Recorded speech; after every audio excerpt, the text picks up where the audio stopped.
'Tis the season for search and rescue operations. Hello, I'm Fox 13 News anchor Amy Nay. I was just talking to Utah County Sheriff's Office and a lieutenant there who said they are seeing a number of calls like one last night where they rescued 4 young men from the top of Lone Peak. Luckily, everybody was okay, but that's just one of many in recent days. This hoist rescue Sunday from Mueller Park by South Davis Metro Fire, the hiker okay, but couldn't get down on his own. And several other recent rescues from Mount Superior to Grand County with successful results. But Saturday in Ogden, a more tragic outcome. This is a horrible tragedy for this young man and his family and his friends.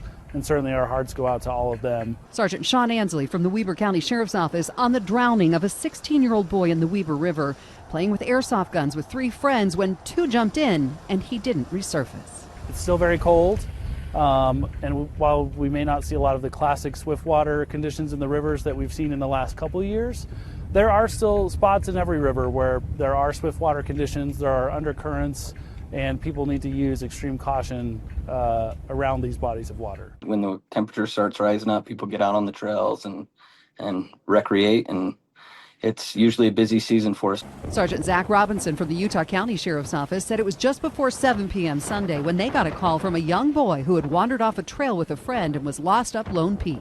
Basically, they were lost, the storm came in, they got rained on, they were cold, they were freezing, and they just couldn't get down the mountain. It was too slick.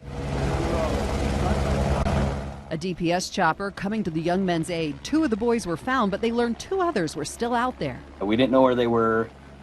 Luckily, one of those boys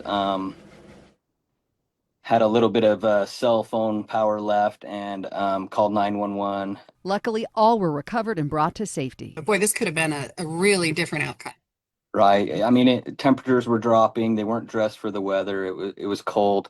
You know, they did do the right thing by calling for help when they got in trouble. And luckily, you know, their cell phones did have some battery life left. Sergeant Robinson says that can make all the difference. There to help save these boys, he said we're grateful. I think they were just so cold and shaky that they were just glad to get off the mountain and get a cup of hot chocolate in them and get warmed up. This most recent incident at Lone Peak, we actually saw someone post about on Facebook in a group thanking the search and rescue crews for all of their help and getting home everybody safely. And that's what the search and rescue crews say. They hope everybody can go out and have a good time, but take appropriate steps so they can get home to their families at the end of the day. Reporting in Salt Lake, Amy Nay, Fox 13 News, Utah.